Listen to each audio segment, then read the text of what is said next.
Hi everyone. इस video के अंदर हम लोग इस प्रॉब्लम के बारे में बात करेंगे जो आपको स्क्रीन पे दिख रही है। तो बेसिकली यहाँ पे क्या हो रहा है कि हमारे पास एक पाइप होता है, ये वर्क पावर एनर्जी चैप्टर जो है उसकी प्रॉब्लम होती है। तो आप लोगों ने है ना ये फॉर्मूले देखे होंगे क्वेश्चन सोल्व करते टाइम पे कि rho A we square, rho A we cube, इनके बीच में क्या डिफरेंस है, इनको किस तरीके से हम लोग डिराइव कर सकते हैं। इस लेक्चर के अंदर, इस वीडियो के अंदर हम लोग इसके बारे में अच्छे से सीखेंगे। तो डीएम बाई डी टी क्या है, यहाँ पे मास फ्लो रेट है, एफ यहाँ पे फोर्स है और P यहां पे क्या है, पावर। अब ये किसकी है, तो देखो यहां पे हमारे पास में एक पाइप है। इस पाइप के अंदर जो मोटर पंप है, यहां पे पाइप पानी डिलीवर कर रहा है और ये पानी जो बाहर आ रहा है यहां पे, ये एक कांस्टेंट स्पीड के साथ में बाहर आ रहा है और जिस रेट से बाहर आ रहा है वो रेट है डीएम बाई डी टी। ठीक है, तो इस वीडियो के अंदर हम लोग इन सब चीजों को अच्छे से समझेंगे और इस वीडियो के बाद में आपको इस पर्टिकुलर क्वेश्चन या इस पर्टिकुलर कॉन्सेप्ट से रिलेटेड कोई भी डाउट नहीं होगा। आप इसको लास्ट तक देखना, मैंने एक बहुत ही अच्छी प्रॉब्लम लास्ट में डिस्कस करी है। तो बेसिकली हम लोग यहां पे इन सब की डेरिवेशंस देखते हैं। तो अब यहां पे आप लोग देख सकते हैं कि हमारे पास में एक मोटर पंप है और वो इसके अंदर यहां पे वाटर पंप कर रहा है और वाटर यहां पे जो बाहर आ रहा है उसकी स्पीड कितनी है, v उसकी स्पीड है, उसकी स्पीड कितनी है, v। तो a motor pump is delivering water at a certain rate dm by dt। So basically यहां पे जो dm बाई dt है ना, ये है mass flow rate.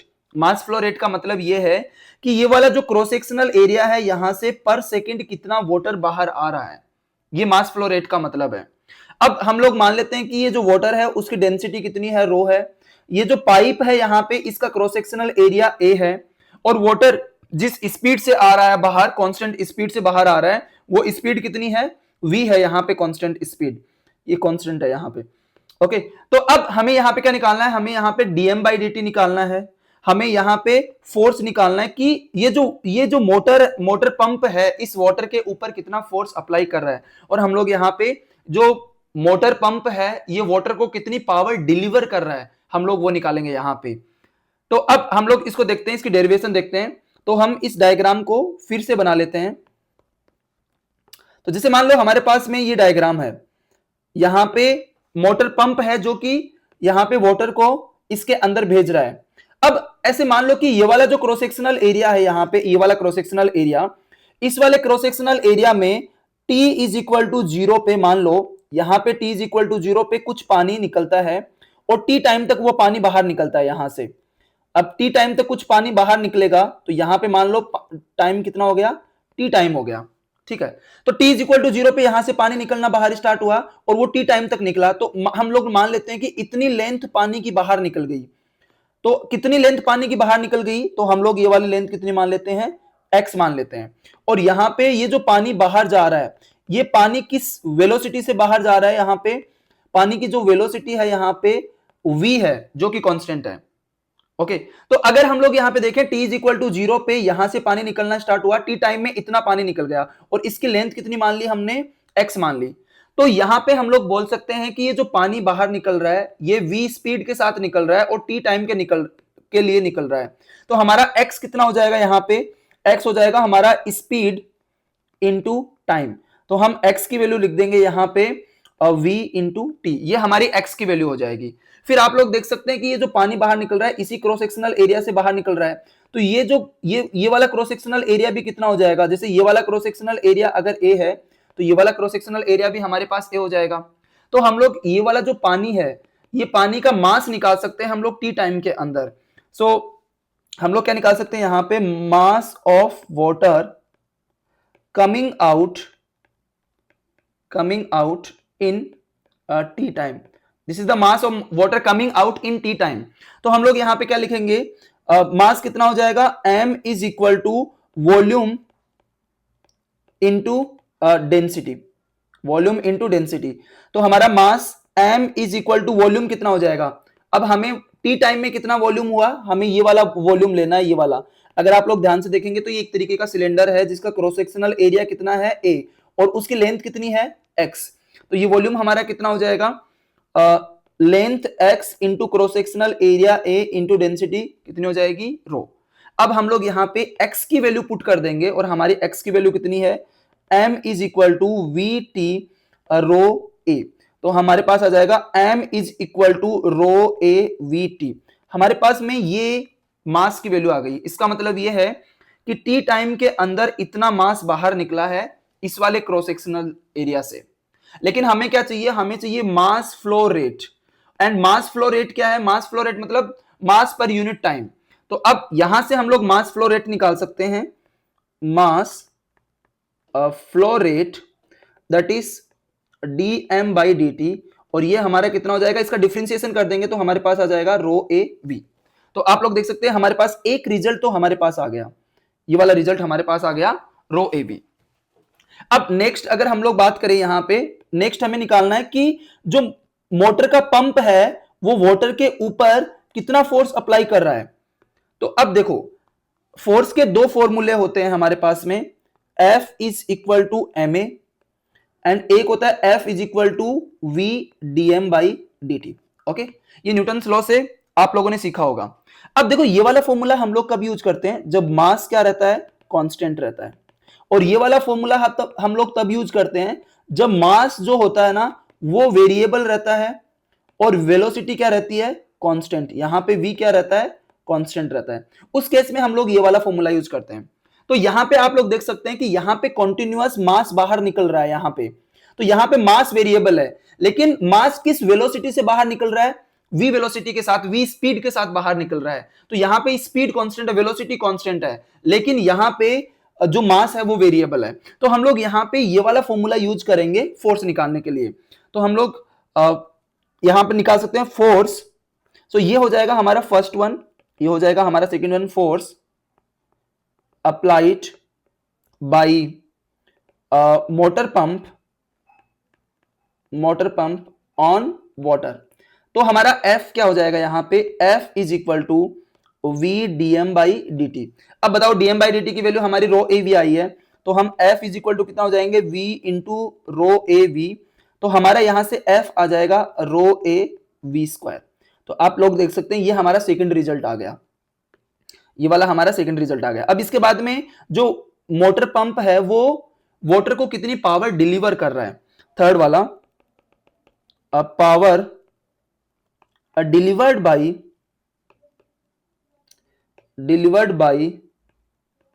Motor pump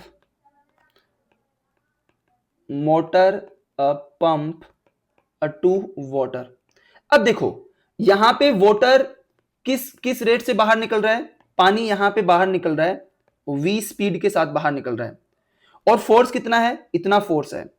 अब पावर का फॉर्मूला क्या होता है, इंस्टेंटेनियस पावर का फॉर्मूला होता है अगर आपको पता हो तो F vector dot V vector, F vector dot V vector, जो कि हमारा कितना हो जाएगा, F V cos theta. Theta क्या है यहां पे, F वेक्टर और V वेक्टर के बीच में एंगल है यहां पे। तो अब इस क्वेश्चन में अगर आप लोग ध्यान से देखें तो ये वाला अगर हमारा क्रॉस सेक्शनल एरिया है तो इस क्रॉस सेक्शनल एरिया से वाटर ऐसे बाहर निकल रहा है, और यही किसकी, ये वेलोसिटी की डायरेक्शन है, और यही किसकी डायरेक्शन है, फोर्स की डायरेक्शन है। तो इन दोनों के बीच में जो एंगल हो जाएगा वो कितना हो जाएगा, 0 डिग्री एंगल हो जाएगा। ठीक है, क्योंकि यहां पे जो पंप है वो इसी डायरेक्शन में फोर्स लगा रहा है, तभी तो वाटर इस डायरेक्शन में फ्लो कर रहा है ना। अगर पंप इस डायरेक्शन में फोर्स ना लगाता तो वाटर इस डायरेक्शन में फ्लो ही ना करता। तो यहां पे फोर्स की डायरेक्शन और वेलोसिटी की डायरेक्शन दोनों सेम है, तो दोनों के बीच में एंगल कितना हो गया, 0। अगर दोनों के बीच में एंगल 0 हो गया तो हम लोग पावर इज इक्वल टू क्या लिख देंगे, एफ वी। अब F की वैल्यू कितनी है यहां पे, F की वैल्यू है rho A we square into v. तो हमारा पावर यहां पे आ जाएगा रो ए वी क्यूब, ये हमारा आ जाएगा पावर। मतलब इतनी पावर जो मोटर पंप है वो वाटर के ऊपर क्या कर रहा है, डिलीवर कर रहा है, इतनी power, rho A we cube. I hope आप लोगों को ये तीनों के तीनों चीजें समझ में आई होंगी। चलो अभी हम लोग इस कॉन्सेप्ट के ऊपर एक क्वेश्चन डिस्कस करते हैं, और ये एक बहुत ही कॉन्सेप्चुअल क्वेश्चन है। अगर आपको ये ऊपर वाली कॉन्सेप्ट बहुत अच्छे से समझ में आ गई तो आपको ये क्वेश्चन बहुत अच्छे से समझ में आएगा, और ये एक बहुत ही अच्छा क्वेश्चन है। तो देखो यहां पे क्या दिया हुआ है कि a motor pump is used to deliver water at a certain rate from a given pipe to obtain n times water from the same pipe in same time. By what amount we have to increase the force, we have to increase the power. तो यहां पे बोल रहा है कि एक pipe में जो मोटर पंप है वो वाटर डिलीवर कर रहा है। अब अगर हमें उसको n टाइम्स बढ़ाना है सेम टाइम के अंदर, तो हमें क्या करना पड़ेगा, बाई वॉट अमाउंट हमें फोर्स को बढ़ाना होगा, बाई वॉट अमाउंट हमें पावर को बढ़ाना होगा। तो अब देखो इस क्वेश्चन को हम लोग बहुत इजीली समझ सकते हैं कि जैसे मान लो इस वाले केस के अंदर ध्यान से देखना, यहां पे हम लोग मान लेते हैं इस क्वेश्चन के अंदर इनिशियल हमारे पास कुछ ऐसी सिचुएशन है, ध्यान से देखना, हमारे पास ये पाइप है, इस पाइप में यहां पे वाटर पंप कर रहा है, यहां से वाटर बाहर आ रहा है कांस्टेंट स्पीड के साथ में, और उसकी मास फ्लो रेट कितनी है, dm/dt है उसकी मास फ्लो रेट, और उसकी डेंसिटी कितनी है, यहां पे हम लोग डेंसिटी मान लेते हैं कि रो डेंसिटी है, और क्रॉस सेक्शनल एरिया हमारा कितना है, A है, इतना हम लोग मान लेते हैं।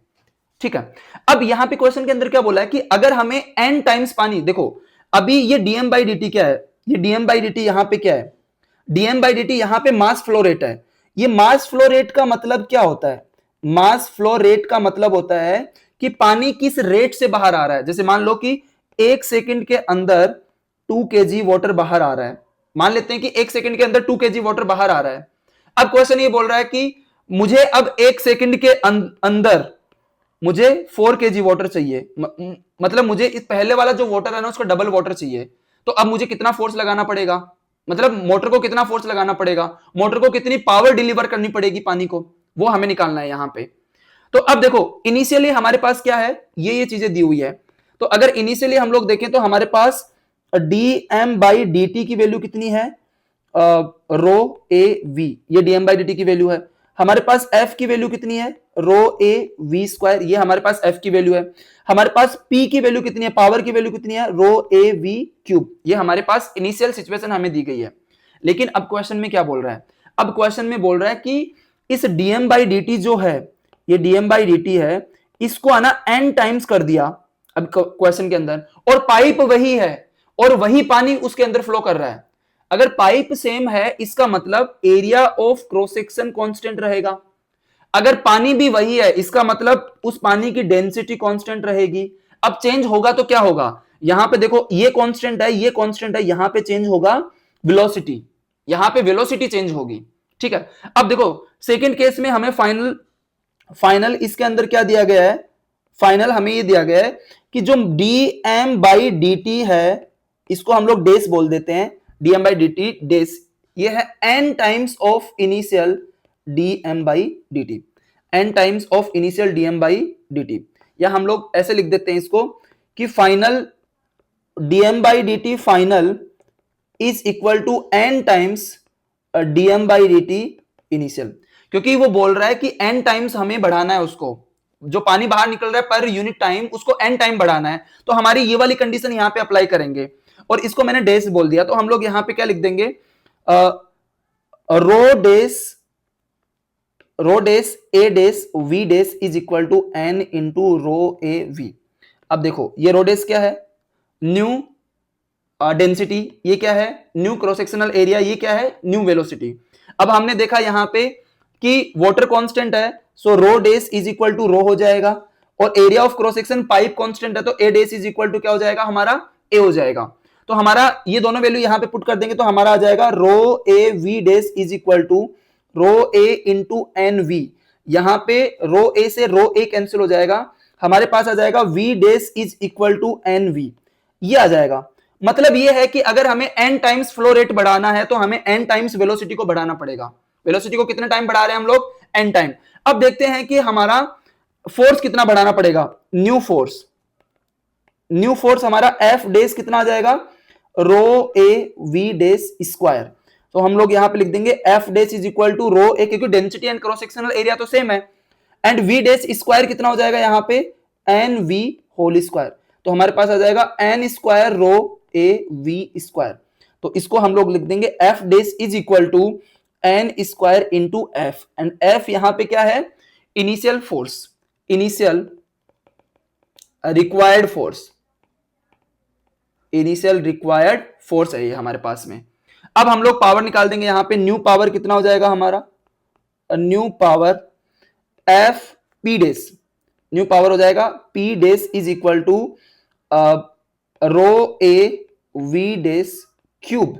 सो P dash is equal to rho A n v cube.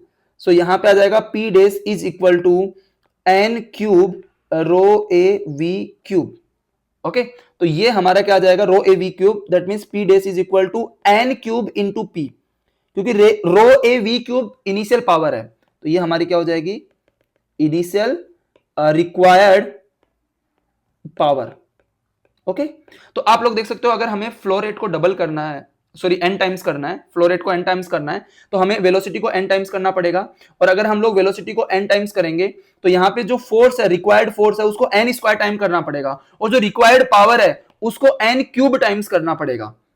उसको क्या करना पड़ेगा, एन क्यूब टाइम्स हमें करना पड़ेगा। तो यहां पे आप लोग रिजल्ट देख सकते हो। तो हमारा ये पहला रिजल्ट हो गया, ये हमारे पास दूसरा रिजल्ट हो गया, और ये हमारे पास में तीसरा रिजल्ट हो गया।